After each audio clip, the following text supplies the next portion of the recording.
Welcome to the Thank you.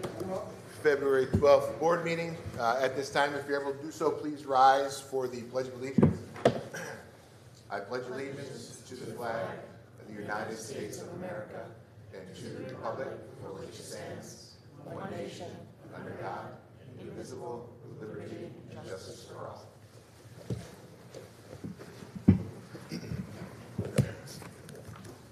All right. Ready? All right, well, good evening again. At this time, we will open up, oh, it's kind of loud, Kevin. The first hearing and privilege of the floor. If you'd like to address the board, please just state your name, your address, adhere to our 5-minute policy, and please refrain from using any individual's name directly. So the floor is now open.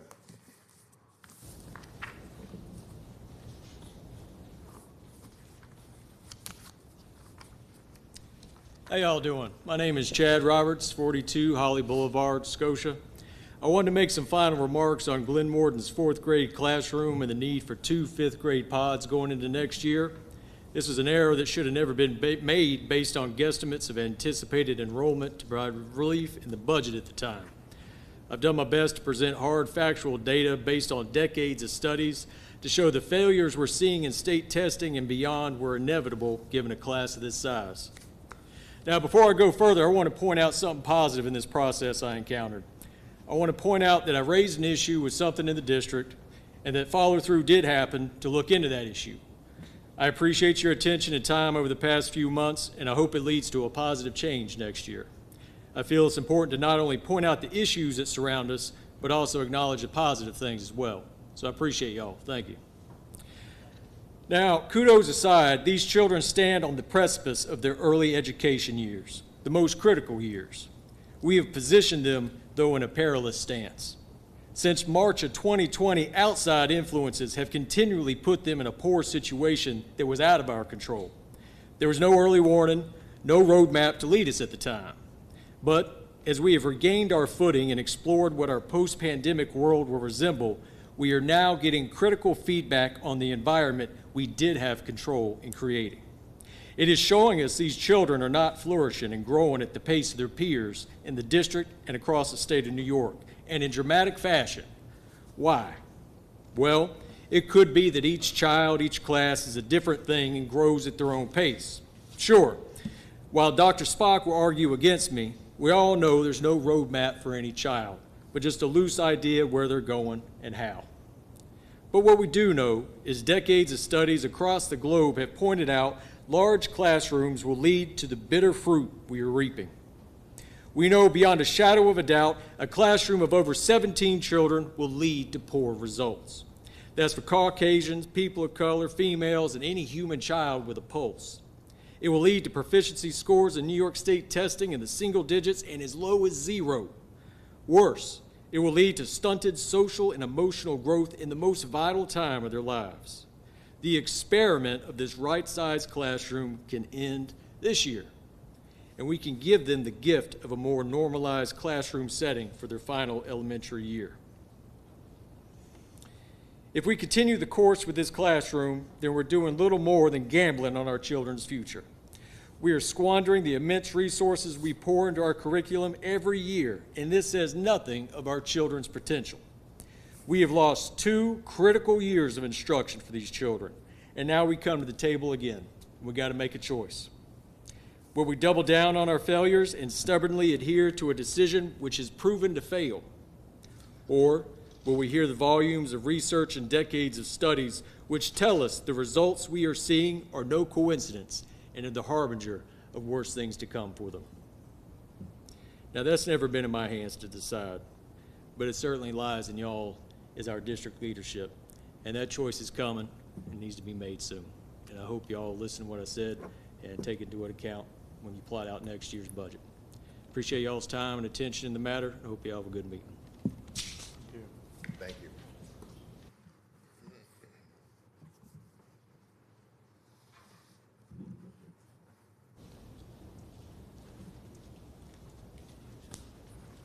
Hello. Feels interesting being on this side of the table. So my name's David Butcherferro. 5 minutes, just so you know. Yeah, I'll be less than that. I live at 323 Glen Avenue most of the time, for North Tenbrook the rest of the time. So I just wanted to come to you as both a resident but also as the mayor and ask you to please, when you go through your budget discussions this year, to really understand the value the two resource officers have played in the school. I can tell you from a mayor's perspective, the number of calls that I've gotten from parents who have thanked me for us supporting Jeremy and Michelle to be here, and what they've done for their children, but also just for the community as a whole. Parents that don't even have children who see them talking to kids on the side, but also just from the stories I hear from the students, the ones who stop by, the ones who come in. Sometimes they have to be in there for not such a good reason, but always thankful for the way they've been treated. And I really do believe that they make a huge difference in people's lives as much as any person in this school. They just have an impact with the kids. And I just hope that you can find the resources to continue them. I know it's hard to add to them, but at least let's continue who we have and let them continue this great relationship they've made with the students, but also discipline when discipline's needed, and that's what we like to see. So I just wanted to give you my support of that part of your budget and hope that we continue it. I know we plan to continue it, so thank you. Thank you.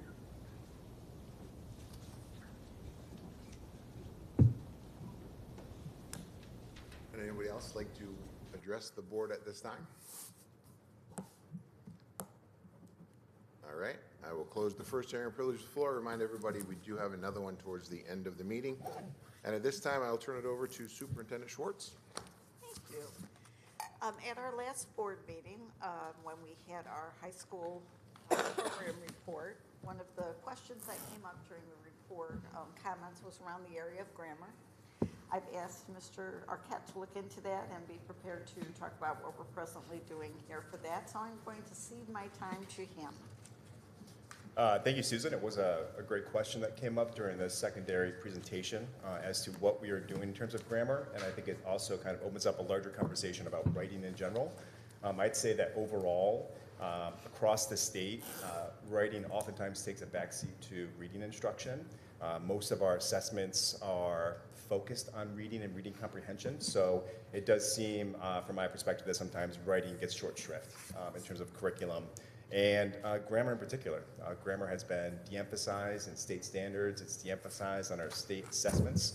It doesn't mean that's not important, right? We still want our kids to be able to write and write well because we know it's such an important skill. So I did survey our secondary teachers just to get a sense as to what they're doing in the classroom.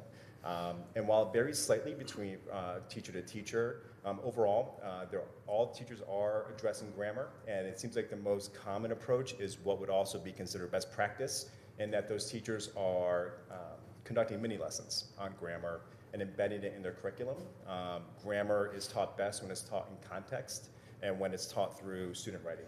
And so just a couple quick examples from some of our teachers. We had a middle school teacher say that she conducts mini lessons that includes lessons on capitalization of proper nouns, punctuation, common errors in grammar, and word usage. And then a high school teacher, as a sample, said that she uses mini lessons to address commonly confused words, capitalization, punctuations, types of sentences, subject-verb agreement, active versus passive voice, and I had to Google some of these terms because I couldn't remember all of them. Verb tense, proper quotation, and some elements of style. And it kind of goes on like this from almost all our ELA teachers who responded to this survey from me. So after hearing from teachers, I wanted to see what does the data show. And while there's no one perfect assessment, I did look into our ELA readiness results from last school year and compared our proficiency rate with the rest of BOCES. And so that's about a group of 5,000 students that we are compared to. And we did outperform BOCES significantly on the Regents exam last year in ELA. And we are able to dive into the data a little bit deeper and focus specifically on where grammar and writing can be found on the regents, which are the essays on the ELA regents. And for each of the past 2 years, we outperformed BOCES on those metrics. So I think there's always work to be done, and grammar is important, writing is incredibly important. However, I think our teachers are addressing the grammar needs of our students, and it is showing on the Regents exam. We are currently, our big push in secondary is curriculum mapping. So teachers are working to plot out their curriculum, what are their primary standards that they're addressing, how are they addressing them, creating pacing charts. I think this will be a great conversation point for teachers to talk about grammar and writing, because I think, as Kim may have mentioned a couple meetings ago, there's a big push in the state for the science of reading. And they're coming out with new guidelines, I believe, this summer, with expectations that districts adapt to these guidelines by the fall of 2025. And within science of reading is a huge push for writing, and that writing and reading go hand in hand. And so I think there'll be more of a balance, which is what we're looking for between reading and writing. And right within those writing expectations is information about grammar. And so I think that this will be a great conversation starter for teachers to collaborate, look at their maps, see where there may be gaps, look at data, and address their curriculum accordingly. Good, thank you. And then Kim, if we want to discuss that further, we'll do that under other. Sounds good, thank you. Anything else, Susan? No, thank you. All right, we'll move on to some discussions.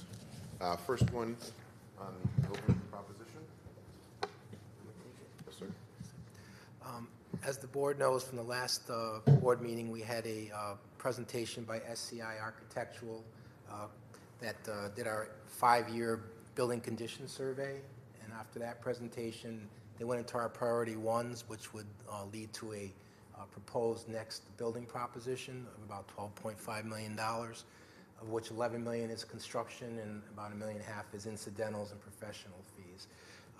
We also outlined that by going out with a $12.5 million project, it would be tax levy neutral based on the building aid and the debt falling off from other projects. So I attached in your packets the kind of an outline of the presentation of what the project would capture. And a synopsis of that is it would retrofit all the vestibules at each of the schools for safety issues. It would also replace the heating system at Lincoln, which is about $4 million, to a hot water system, which is like we have in the other schools. So we've been doing that periodically, getting all our heating systems, boiler systems upgraded to that more efficient system. And it would do some sidewalks and rooftop units around the district also. So it touches each building, and I guess the main highlight would be the vestibule work for health and safety, which I think is an important aspect. So why I bring it to you today is if you can give me the go-ahead, then I start working on getting you resolutions on the environmental impact, the actual bonding resolution, public hearings on the presentation so it informs the public and the board again as we move forward on this. And the objective is to have it on the May proposition as a separate item, which we've done on the last 4 projects, I believe, had it as a separate proposition on the May prop. All right, thank you, Drew. Thanks. Questions from the board or comments?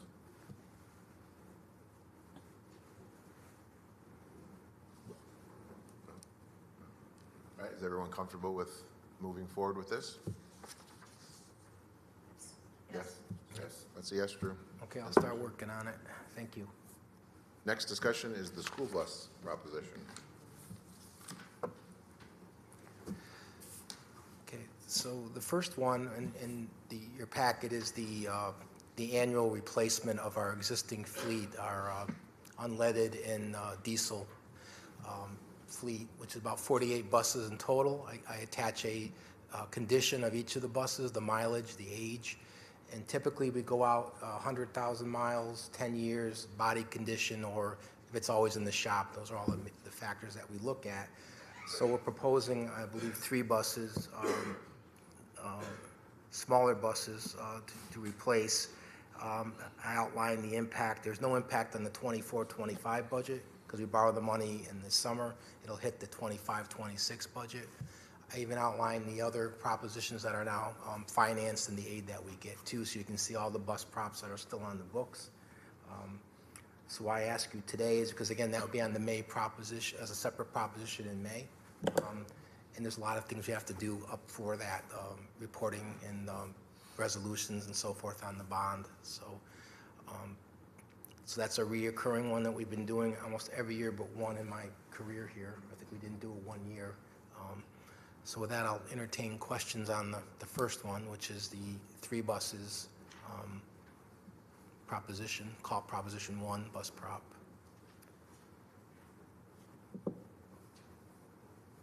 Doesn't look like any questions. There we go. So, forgive me if I don't know this. Are we expecting to like purchase electric buses anytime soon or like next? I'm asking this question because looking at the condition list, we're looking at buying almost 4 buses a year until, what's the state mandate, 2030 for electric buses? Yeah, so we're looking at that. And also, forgive me again, are we using every single bus daily at this point? Or Pretty much we are, because some buses have to come off the road for DOT inspections, so they have to go off-site, to Burnt Hills, they get inspected. We have sports trips sometimes and field trips that take buses out of the daily run. So yes, between buses being DOT inspected or in for repairs, we need the 48 buses. okay. And as far as the EV, I can hit it on the bus prop too, but the cost of an EV bus right now has now gone to $450,000, whereas about 2 months ago I was telling you $350,000. Now more people are getting into the marketplace to get these buses, and the suppliers are ramping up the cost on these. So you can see that it's on a 72 passenger, which I'm not asking for, that's 2.5 times, because they're 180. Yeah. This is so I don't know how we're going to do it going forward to make everything go away in 2030 to turn over 48 buses to an EV fleet. So why I'm asking for the second proposition is, as you know, the board's been patient with me presenting all this, but we're in a EPA round 3 for 5, up to 5. Yeah. So they give you up to $250K per the $450K. So we still got to come up to $200,000 each for any of these buses that they award. That could be $1 million of local money. We don't have that money just sitting around, have to borrow the money. That's why I need the borrowing authority if in fact we get the 5. I'm looking to do this so we can see what they can do, how they operate, how we're going to function them in our routes, that sort of thing, because we got to get there sooner or later. If we can do it by mitigating the local share, that's what the grants are for. The aid on an electric bus is over 12 years. An aid on a regular bus is over 5 years. I don't know why, but that's what they're doing. That's the state. So we will get money back from the state over 12 years. And I'll try to align the borrowing with the aid over the 12 years. But we have to retrofit our bus garage to get the EV charging stations, get the upload from National Grid, from the transformer, to run the conduit. So all that we're working on through grants, and the grants don't cover it, I got to come to you for local share. Right now, I think the grants will cover most of this, the infrastructure, but it changes every day. So we're just trying to stay ahead of this and mitigate the impact on the Scotia-Glenville taxpayer. But I don't know, to answer your question, how I'm going to turn over 48 buses in 6 years. That's my concern. I mean, ever since I've been in the district, every year we have a bus prop, and we just understandably so that's how it cookie crumbled, right?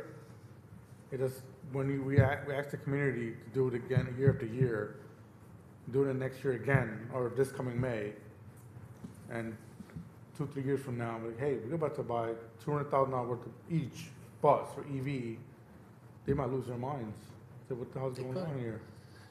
That's why I don't want one to be confused with 2. One we do as a practical, pragmatic way to do business. It's smart because you're getting aid, you're incentivized.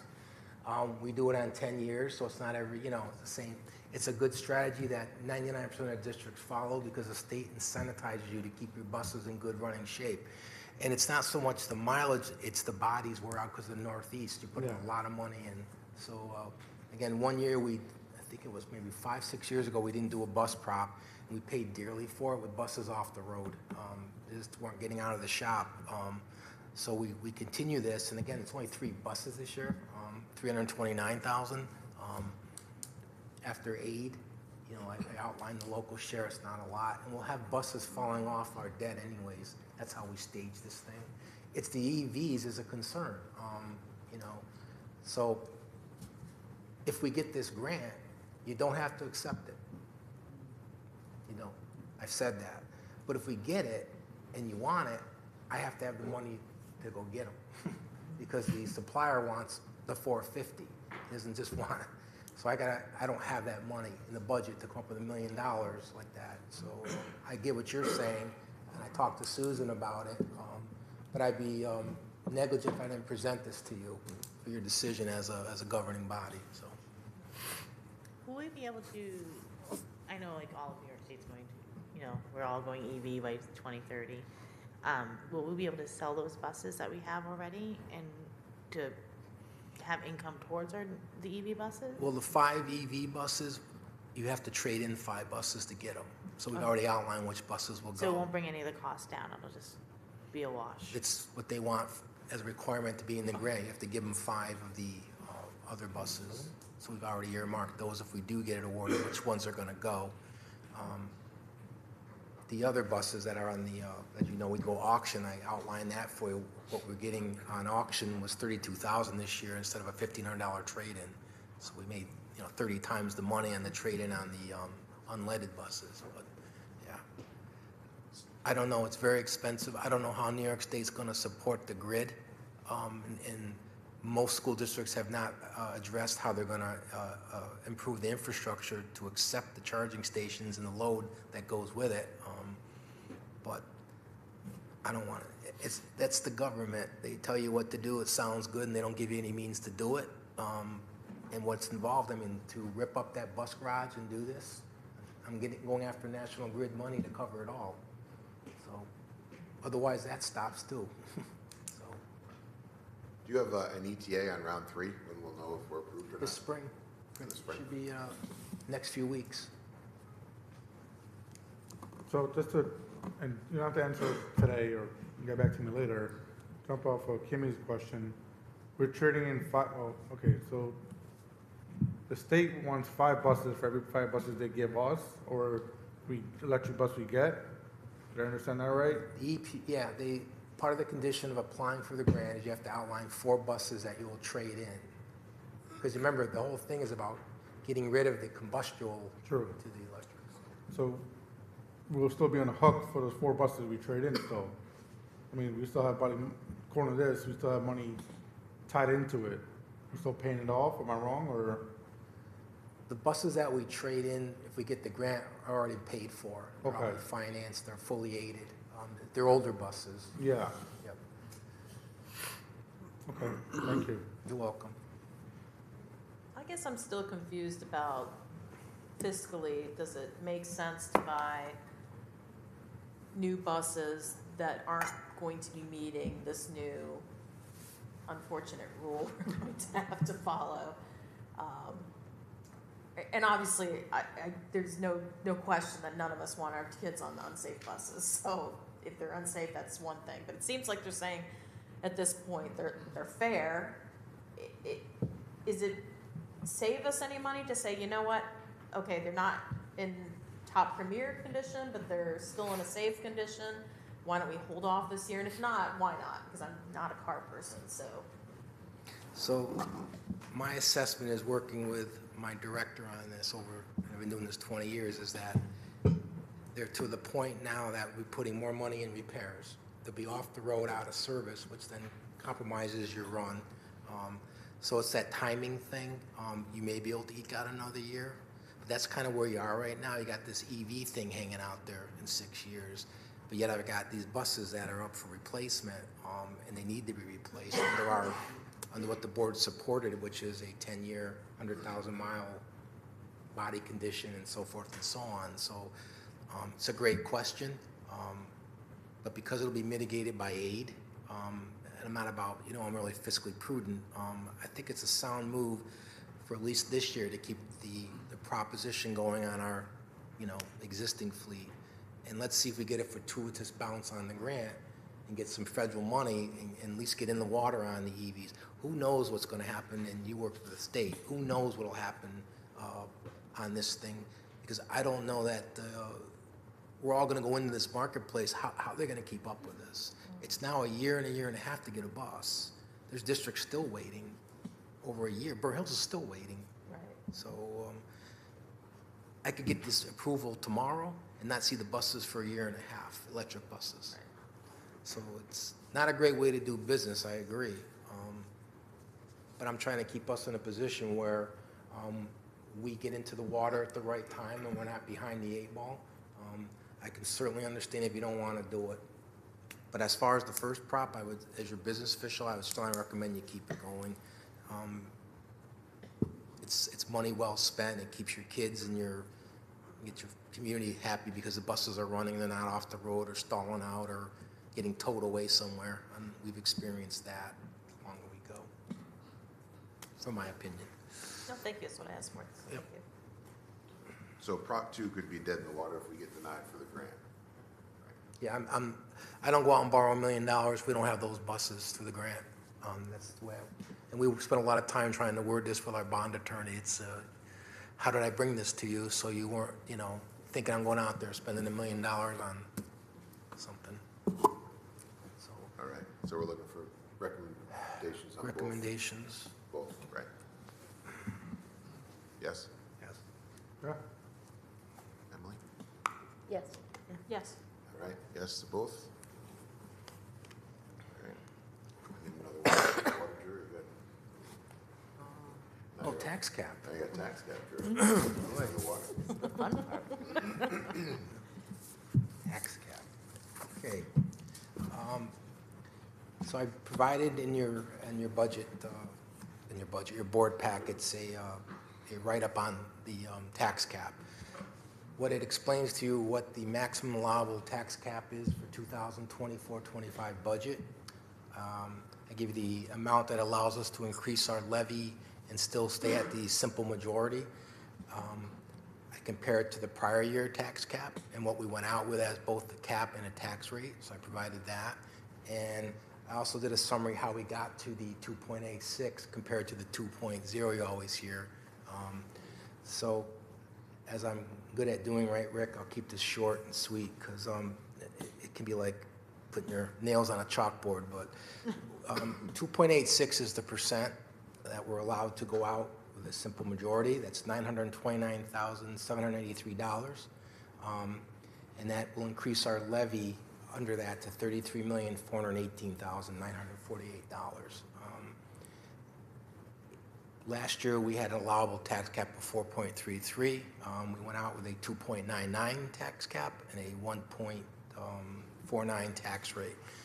Tax rate is different than the tax levy.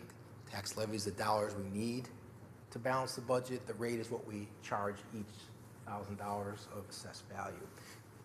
Why they were so different last year, you remember, is Target came off a pilot and $11 million got added to the tax rolls. So you got more on the tax rolls, and it gave you that shift downward between the rate and the levy. So the reason that we're over the 2% is you may know that inflation was 4% last year, but the great thing about the formula is it says 2% or less. So if the inflation is over 4, you default to 2. So we're at 2. And then you look at the pilots, which are payment in lieu of taxes between the prior year and the current year. Our pilots are going up. That hurts your ability to raise taxes under the formula. So that $78,000 went against the growth, but then we picked it up on our net debt, which is the taxpayers authorize us to borrow money for projects and buses. So you take the debt less the aid we get compared to the prior year, it becomes an exclusion up or down. Or our debt is going up, net debt, because we're fully borrowed on the $12.8 million project as I outlined. So hence, and those factors, we're able to exceed the 2% So that's where we are. Doesn't mean you go out with a 2.86, doesn't mean you go out with a 3. Just telling you what our is for a simple majority vote to get a budget approved. I also did a historical for you. We've only overridden the tax cap once since it came out. And typically we go at or under the cap in my experience here, almost every year but the one. So that's been the board's support on that historically. So without reading everything I wrote, I'll be glad to answer any questions. Andrew, why are we trying to know this evening whether we're going to be at and under, or exceed the cap? What a great question that I didn't state. I'm helping Joe. Because on March 1st, we have to file with the comptroller's office the board's objective to go out at the cap or override the cap, like any other school district. It doesn't bind you into that decision, though, until we actually adopt the budget. So giving you like this meeting and to chew on a little bit and come back to us on the 26th we meet. Yes. And give me how you want me to file with the comptroller. Because then they put it in all the newspapers, what all the school districts are doing, and so that's their rule, not mine. Thank you, Susan. Questions for Drew?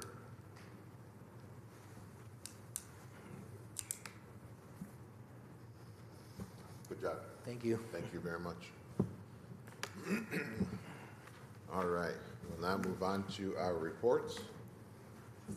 CAPSPA, I have a meeting Thursday morning with New York State School Board Association. Had to be postponed a little bit. It's unfortunately I was under the weather for a few weeks here. So Thursday morning I have a meeting. I will share with everybody if anything exciting or earth-shattering comes out of that one. Kim, legislative. The only thing of note, in my opinion, is that New York State has labor law, section 27-B, which requires workplace violence policies for employers. That this year it has been expanded to BOCES and school districts, which includes us. It came into play in early January of this year, and we are going to be working on our workplace violence policy. I've been told that that is in the process from our policy subcommittee, and we need to have that out shortly. At that time, that's all I've got with respect to legislation. Thank you. PTA. Yes, I apologize for reading my phone, but I want to make sure I note everybody's name appropriately. We are getting ready to do our Founders Day dinner on March 12th. We're very excited about that. And I just thought it'd be a good time at this point to let everybody know who we're honoring at this Founders Day dinner. From Glendale Elementary, it's Margie Fagel and Sean Schreiner. From Sacandaga Elementary, it's Morgan Comento and Carrie Moretti. From Glen Warden Elementary, it's Maureen Palesci, Chad Roberts, and Jane Rockstro. From the middle school, it's Melody Coate and Lexi Marquis. From Lincoln Elementary, it's Bonnie Belfonce and Bridget Sand. From the high school, it's Ron Ashcroft and Amber Gota. And from the PTA Council, we're honoring Maureen Blazjeski and Amanda Schultz. So congratulations to all our recipients, and we're very excited about our March 12th Founders Day dinner. Absolutely. Thank you. Congratulations. Anything else? That is it. Thanks. All right. Audit committee. I know we have something that'll be up in the spring as usual. Not right now though. Just finished the transportation audit, and the audit committee will be pleased with it. I don't have anything else. Good. Beautiful. When are we meeting again, the audit committee? I'm waiting for the risk assessment to get completed, then we'll schedule something in the spring. Okay. I'll give you lead time on it. Thanks. Board of Education Policy Committee. It's all you, Kim. I know, Pam's not here. So I met with Pam. We did go through all the BOCES policies and the NISBA policies and collaborated them all together. And like Kim had said before, the workplace violence was one of the ones that we had that came through NISBA for us to go through. And we'll be meeting with Susan on Friday to complete that. Beautiful. Thank you. Board of Ed goals. Susan? Absolutely. So we are in the process of working with Tangible Developments. Our Julia Lokenday, who is our information officer, with their information officer to begin to recruit members for both the Superintendent's Council and also for the Strategic Work Group. Rick's going to take the lead on the Strategic Work Group. I'm going to take the lead on the Superintendent's Council. And we will be looking at people both through invitation, but also through application if they want to throw their hat in the ring. We're looking for slightly different membership. Rick's group will meet more short term. They will have some very specific goals that they are going to work on and accomplish. And my group will be ongoing meeting going forward. So we will bring the charges back to you probably on the 26th, but in the meantime, we're working on these other communications to go out. Beautiful. Oh, and then- there'll be 2 days for professional development for members of both teams in July, right, Rick? Yes. Thank you. After my Thursday meeting with NISBA, I have one with Supervisor Ketzley, so I'll kind of respond back to everybody then, as well as something else I've been working on. I've got something with CDYFL, which is the Youth Football League, with another maybe avenue to make something happen that way for the schools and all of our kids here as well. So I'll let everybody know as soon as I get all these things taken care of. So. Mr. President, there was one other piece for PTA Council I forgot. Sure. That's important, but I'm actually going to put Mr. Arquette under the spotlight for this because it's really kind of his baby. The PTA Council is just lucky enough to help. The district elementary-wide science fair, maybe if you could explain it a little bit, because it's really exciting. Yeah, so March 5th, we're going to have a district-wide K-5 science fair here at the middle school. And registration closed on Friday, and I'm really excited to see we had over 100 students register for the science fair across all the buildings. So we actually have a help night for kids planned for later this week. We've got kids from National Honor Society coming to help if kids need help putting together their projects, their experiments. And then for the fair itself on the 5th, we have the kids coming in. They're going to set up in the gym. We'll probably try to organize kids by building, but then give them a chance to see all each other's exhibits. We've got some adult volunteers who will act as quasi-judges. It's not a competition. Everyone's going to get a participation ribbon, compliments of the PTA Council. We'll also sell pizza for families at the event. And after the fair, we have a guest presenter from Uncharted Wild coming, who's going to bring some creepy critters, some arachnids, some reptiles. He does a great interactive presentation, so young families are welcome. Hopefully all the kids stay after. It should be a really nice time after the fair to interact with some interesting live creatures here at the middle school. So looking forward to it. Appreciate PTA Council's support. It should be a really nice time. It's awesome. Thank you. I've heard lots of our elementary kids talking about it, so they're super stoked. Very good. Thank you. Budget. I will just say quickly that next meeting, we start our budget process. Please adjust your calendars. It's 5 weeks in a row, 5 meetings. Not every meeting is open meeting. There's 2 work sessions in there, or is it 3 this year? 3 work sessions this year. So as Drew had mentioned before, looking for our yay or nay on the 2.86. So think about that in the next couple of weeks. And then is it the following meeting, Susan, that you'll ask us for our untouchables? So that would be the first one in March, which is the 4th. So that would be for new members as we look at the school in general, things that we have to have, like the mayor talked about our CRO program, and things that, well, we could live without maybe if we had to. Right? So that'll be the 4th. So those are kind of lay everything out for the next couple of meetings for everybody so we know. And then, like I said, it's every Monday during the month of March. Did I miss anything, Drew? Did great. Anything else? Can't wait till the 26th. This is Drew's time of year. Like, second week in August is mine. This is Drew's time of year. So. All right. Thank you, everybody. All right. Moving on to item number 9. If I get a motion, please, for the non-resident student tuition rate. A motion to approve the non-resident student tuition rates for 2023 to 2024. Thank you. In a second. Second. Thank you, sir. Any questions or comments on this one? If not, all in favor? Aye. Aye. Anyone opposed or abstain? All right, so moved. If I get a motion for resolution item number 10, please. I'll move that we increase the maximum income level for granting a partial exemption from real property taxes for school purposes to certain persons 65 years of age or over pursuant to section 467 of the real property tax law. Mouthful. Thank you. In a second. I'll second it. Thank you. Any further questions or discussions on this? Not all in favor? Aye.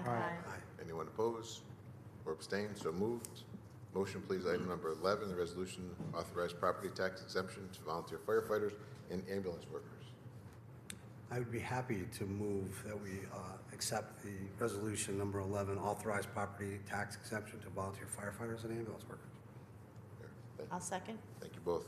Any further questions or discussions by anyone? All in favor? Aye. Anyone opposed or abstain? So moved. Thank you. Motion for resolution number 12 to withdraw and amend the school tax rolls 2023.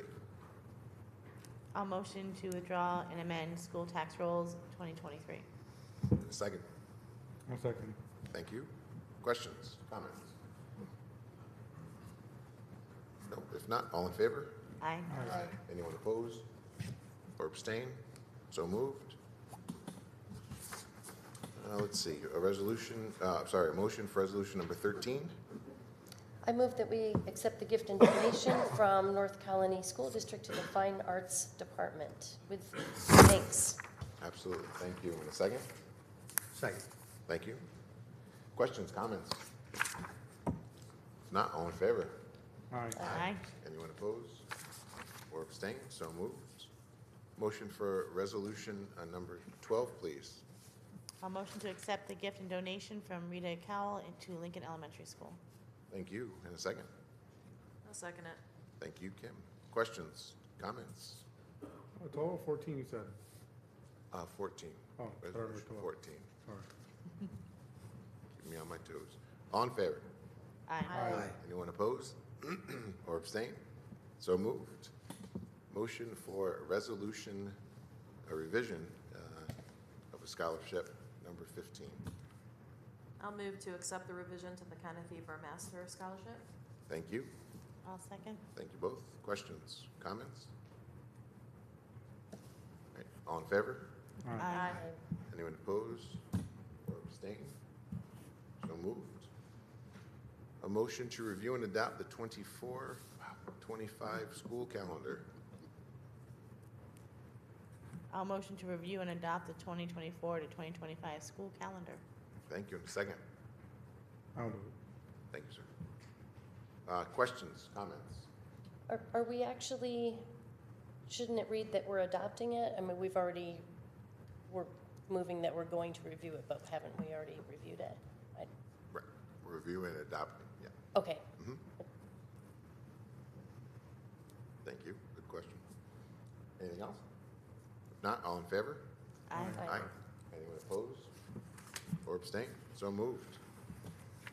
You're up, Nope. Kim. Okay. Motion for communications.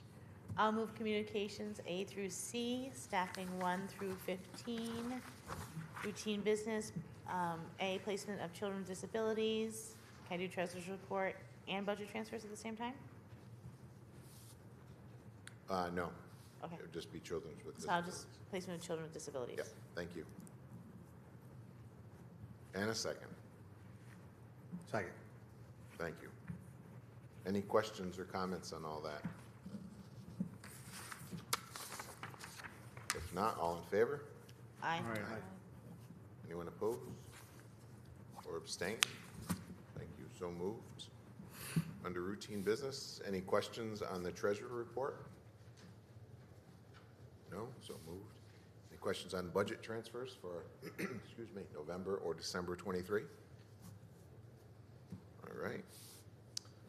Internal claims audit. Any questions on payroll warrants A31? A34?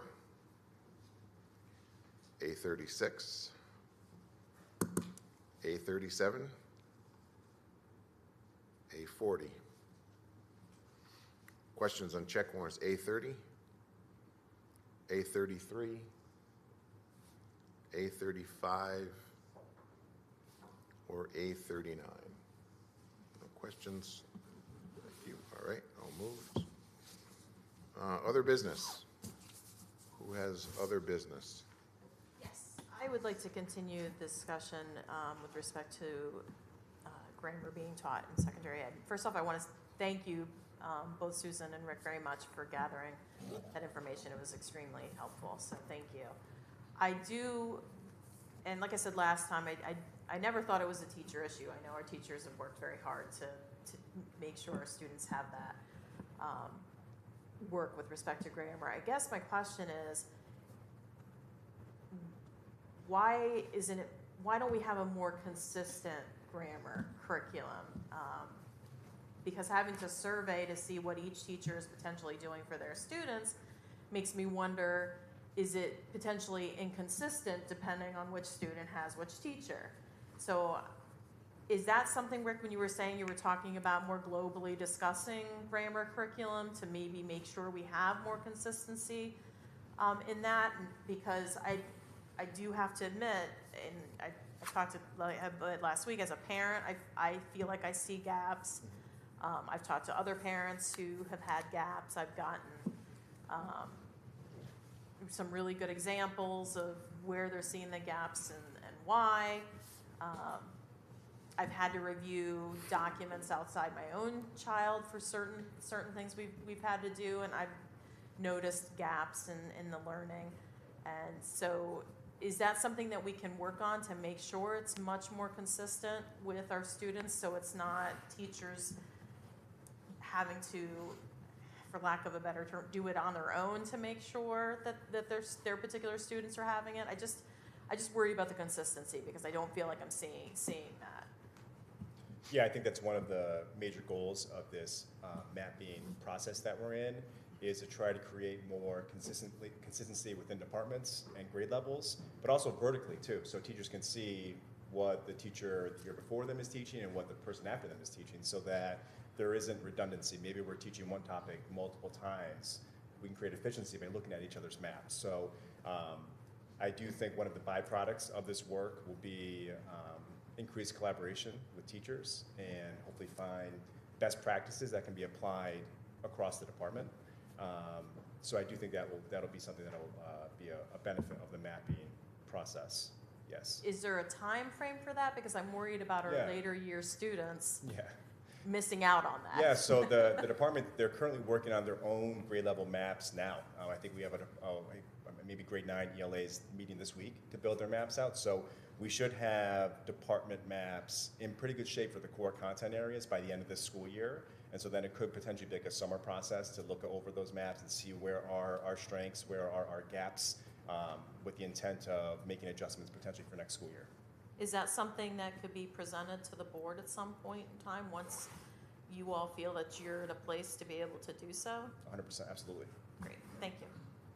And I was really excited that one of my children had got nailed on not having proper grammar on a science report, a lab that he had. So he did get a 80 instead of a 90 on it, and he was very upset. But it was because of his grammar, and he corrected it. And so our science teachers are doing that, like you had said before. They are really looking at that grammar. So I wanted to give them kudos to really being on top of it. Yeah, writing's not just an ELA specific thing, nor is it a secondary, it's K-12, right? So we're trying to create one story that is our writing process that can be used throughout the entire district, but also across content areas as well. So it really is an interdisciplinary skill and that kids need to learn.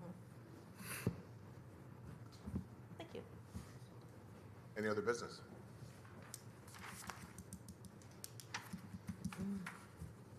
No, if not, we will open up the second hearing and privilege of the floor. Again, if anyone would like to address the board, please please just state your name and address. Here to our 5-minute policy, please. Not going to take 5 minutes, I promise. I hope you don't mind. I'm Sarah Hoffman. I teach special ed and English 9 and 11 at the high school. And I hope you don't mind. I was listening to what you said at the last meeting about the grammar and stuff, and I'm going to kind of piggyback off of you. I thought maybe from a teacher perspective. One of the really exciting things for me as a special education teacher this year, that is the first time in many, many, many years, is that Rick has come into the high school with the English and Social Studies and PPS directors and created teams, which is so exciting for me. So I'm getting to be on the English 9 team this year, and we all are getting really different perspectives from each other. It's the first time we've had such great dialogue like this across the high all the way to the whole range of abilities. And I think one of the really cool things that is going to come out of like what you're talking about is we're taking all of our curriculum, we're kind of dumping it all onto this map right now, but we've started to see some pretty amazing trends already across like what's happening in integrated co-taught, or what's happening in a self-contained class, or actually what's happening in an AP class, that they're still missing some of these skills, and we're bringing all of our kind of expertise to the table, which is really cool to see it on a map. And one of the cool things in 9th grade that I think has come out of it is that I was already teaching a diversity unit. Somebody else was already doing this really cool graphic novel that fit into the diversity unit. And then they had a grammar unit that went along with it. And so like we were kind of building this whole new thing together. And I think it's going to be one of the really positive things that you see come out of this is that it won't be in isolation. I think at the high school level, it's really hard to be like, we're all going to sit here and just do periods for weeks. But it's really woven into every single lesson, and it's really integrated. And what I like about it is exactly what you're worried about, is that we're all kind of on the same page here. We're all coming together, and all of the materials are being housed in one spot, so we all have access to them. And I like it because, for me, sometimes I have to look at, kind of make a judgment call of who's sitting in front of me at that moment, and can they do this, or do I need to maybe go adjacent to this? And there's all these different levelings within that same unit to address all the needs of the kids that are sitting in front of you. So this kid might not need as much grammar work, but this kid over here might be really struggling, and there's a way to do that now on this beautiful map that's been created across all of these different levels. And I like that we're all getting to have a part of that dialogue. It's also happening in social studies. I mean, it's happening in all the areas, but English is the one I'm the most excited about right now, so that's the one you get. But I think it's just going to be a really cool project. I do think it takes a minute to put together, you know, as we start to gather all these materials and take a look.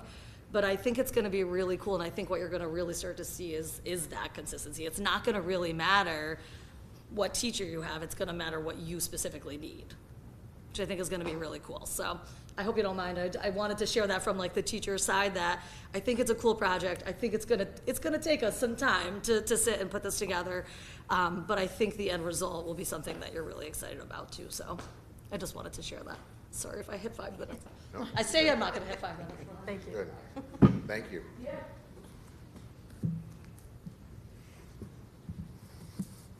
Is there anyone else that would like to address the board? All right, if not, I will close the second hearing and privilege of the floor. I will thank everybody, and the gentleman from West Glenville, for showing up tonight and sharing their thoughts. We appreciate that, as always. And I will ask for a motion to adjourn, please. I'll motion to adjourn. And a second. I'll second. Thank you. All in favor? Aye. Anyone opposed?